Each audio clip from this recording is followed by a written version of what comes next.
Hai teman-teman, kembali berjumpa dengan Kanala. Di video kali ini, kita mau bahas tentang satu saham consumer goods yang bagus dan dia murah serta dividennya besar. Nah, apakah kalian penasaran? Yuk langsung saja tonton video kali ini karena kita akan bahas saham consumer dengan yield dividen yang tinggi dan valuasinya lagi murah. Untuk yang mau ikut private mentoring investasi saham langsung bersama Kanala, bisa klik link yang ada di deskripsi video ini ya. Sebelum lanjut, jangan lupa untuk subscribe.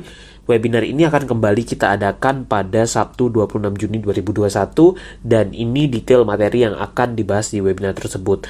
Kalau teman-teman mau belajar saham langsung bersama Kanala, bisa daftar di webinar ini, bisa klik link di deskripsi atau daftar melalui Instagram @kanala_id. Sampai jumpa dan mari ikut webinarnya bersama Kanala ID. Di beberapa video sebelumnya, Kanala sudah sering review tentang saham-saham consumer goods yang menarik dan bagus. Seperti misalkan saham consumer terbaik versi Kanala, kemudian 10 saham consumer terbaik untuk jangka panjang, dan juga saham consumer goods yang valuasinya murah. Atau video yang baru-baru ini Kanala upload tentang saham bank yang bagus super murah dan berpotensi multi-bagger. Semuanya ada di deskripsi ya linknya. Nah, langsung saja inilah jawabannya, yaitu saham HMSP yang akan kita bahas di video kali ini. Satu lot saham HMSP itu bisa kita beli dengan harga sekitar 110 ribuan ketika video ini dibuat. Walaupun dari segi grafik dia kurang bagus ya kalau kita lihat di sini, namun sebenarnya ada daya tarik dari saham HMSP, yaitu valuasinya yang ketika video ini dibuat itu sedang murah. Sebab pricing ratio-nya hanya 12 kali ketika video ini dibuat dan ini tergolong cukup murah sebenarnya untuk ukuran saham-saham consumer goods. Ditambah lagi yield dividennya yang bahkan bisa mencapai lebih dari 6%. Nah, ini kalau kita lihat historical PE ratio dari HMSP ketika video ini dibuat, itu PE-nya sedang berada di bawah rata-rata 3 tahun terakhir. Artinya secara historis dia tergolong lebih murah nih. Apalagi kalau kita lihat dari PBV. Ketika video ini dibuat, PBV-nya HMSP ini hanya sekitar 3,9 kali. Dan itu kalau kita bandingkan dengan historical 3 tahun terakhir, dia sedang berada dalam valuasi yang cukup terdiskon sebenarnya.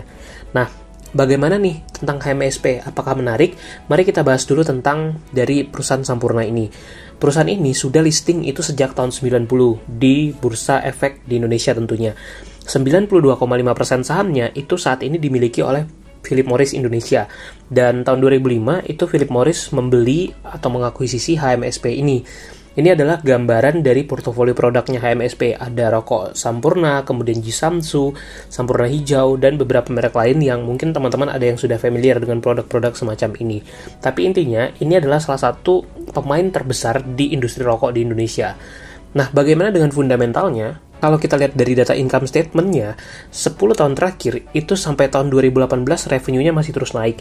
Memang 2019 agak sedikit turun tipis, tapi di 2020 kinerjanya terpukul. Sebab dari revenue dan net profit-nya itu anjlok cukup lumayan. Nah, tapi di kuartal 1 2021 itu mulai ada perbaikan kinerja kalau kita compare dengan beberapa kuartal sebelumnya ya. Jadi itu tentang HMSP. Kalau dari balance sheet-nya pun cukup kuat karena tingkat utangnya yang tergolong rendah ketika kita compare dengan ekuitas yang dipunya. Dan ini gambaran dari cash flow-nya sehat sekali karena dia punya cash reserve yang besar dan operating cash flow-nya selalu positif selama ini. Jadi inilah daya tarik dari HMSP. Dan kalau kita cek dari sisi ROE dan ROA, dia juga tergolong tinggi, terutama ketika kita compare dengan emiten lain di Bursa Efek Indonesia.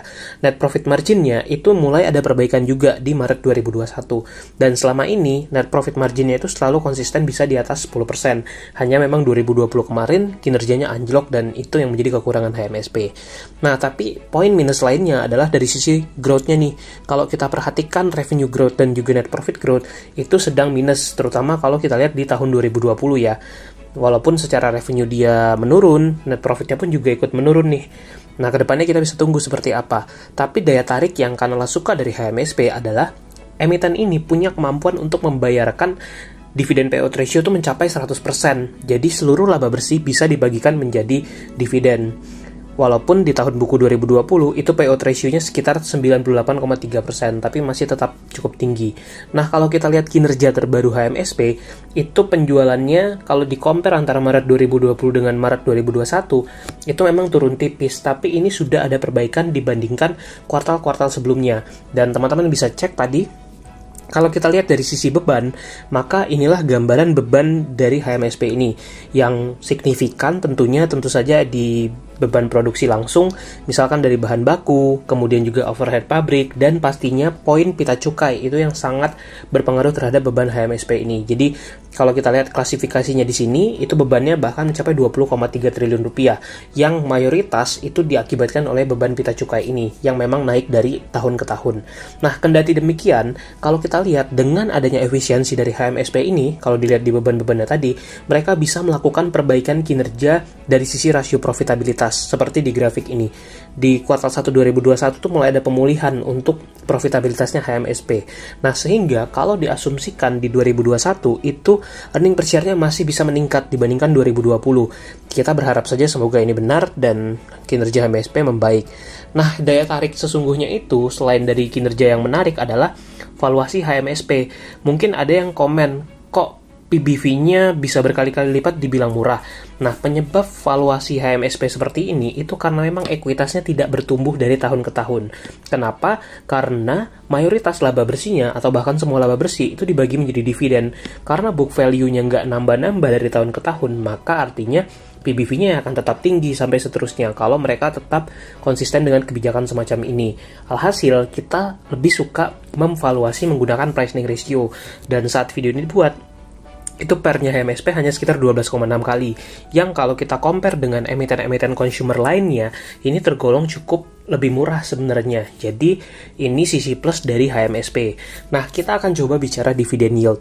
Kita estimasikan EPS di 2021 itu 89, dan kalau mereka konsisten bagi 100% laba bersih menjadi dividen, maka kemungkinan dividen per share-nya nanti bisa Rp89.